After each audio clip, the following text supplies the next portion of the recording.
there. So today we're going to be making some homemade pizza. So everything I have laid out is what we're going to need. Alright, so we're going to need some flour. This is all-purpose. We're going to start out by putting 4 cups into our recipe, but depending on the consistency, we're going to be adding more cups just depending on what we need. These are potato flakes. You're going to need about 1/8 of a cup. If you don't have an 1/8 cup, just measure out 1/2 of a 4th cup. This is a 4th cup of white sugar, 4th cup of olive oil, 1/2 teaspoon of salt, and then you need a teaspoon of yeast, 1 egg, and then a 4th cup of milk. And then for our pizza, you're going to need a pizza pan, some mozzarella cheese, and then some pepperonis, and then some kind of mixer of some sort. Okay, so first thing we're going to do is we're going to wash our hands, make sure that we're all clean before we start with our food.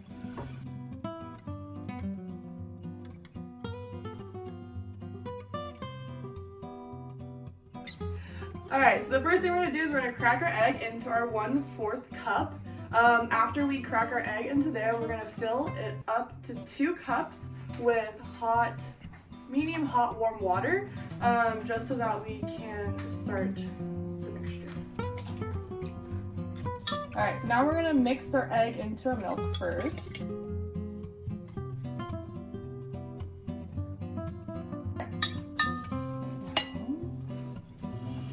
Add the water.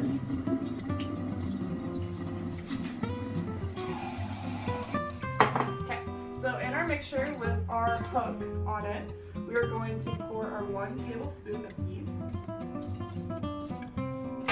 And then we're going to add our milk, water, egg mixture. Okay, and now we're going to add our 1/4 cup of white sugar into our mixture still. And then we're going to give that a little bit of a mix, and then we're going to let it sit here for about 20 minutes to let it activate. And you just need to put it on low. Okay, it's been 20 minutes, and this is our yeast mixture now. It's all nice and frothy and ready to go. Okay, so now we're going to add in our olive oil, our salt, and our potato flakes. And then once all that's added, we're going to start adding in our flour.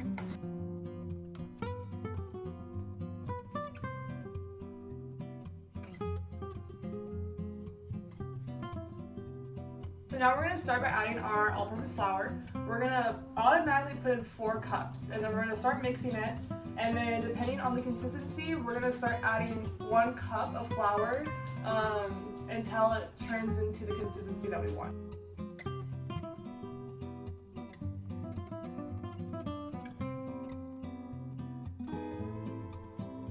This is going to be our 5th cup of flour that I'm going to add right now. Let's see how it looks after this.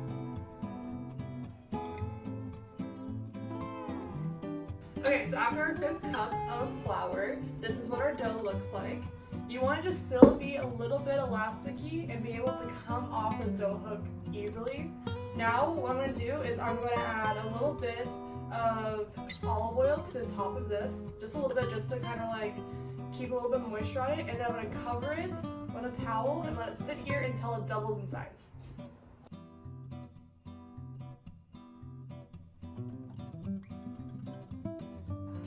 Okay, so as the pizza dough is doubling in size, you want to make sure that your oven is preheating to 400 degrees. So our dough is done rising. When you are letting your dough rise, you can let it rise between a minimum of like 15 minutes all the way up to an hour. It all just kind of depends on how quick you want to make your dough. So we did about 30 minutes. Okay, so now it's double in size, so we are going to break off a piece and make our pizza. We are going to throw some flour down.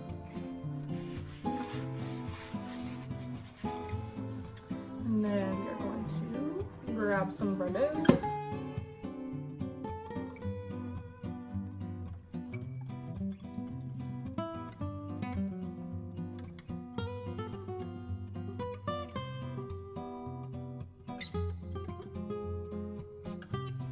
So now what we're going to do is we're going to take our pizza dough, put it on our pan, and then we're going to add our any kind of like red tomato sauce that you have. This is just the one we had in our fridge. So we're gonna use this tomato, herb, and spice sauce, and then add the cheese and our pepperoni.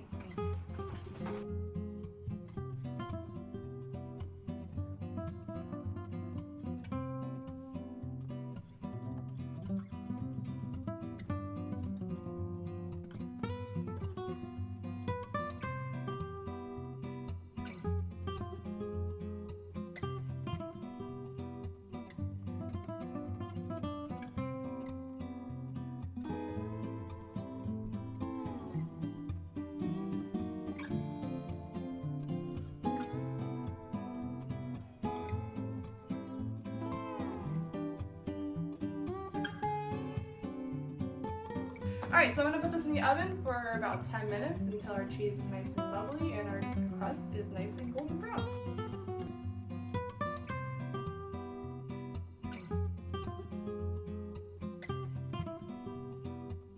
Let's get this pizza out.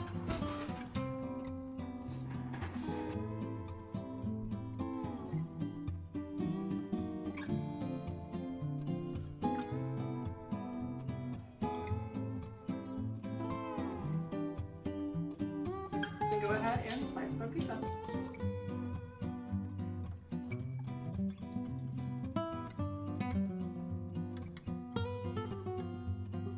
To have it, a classic pepperoni pizza that you can make at home.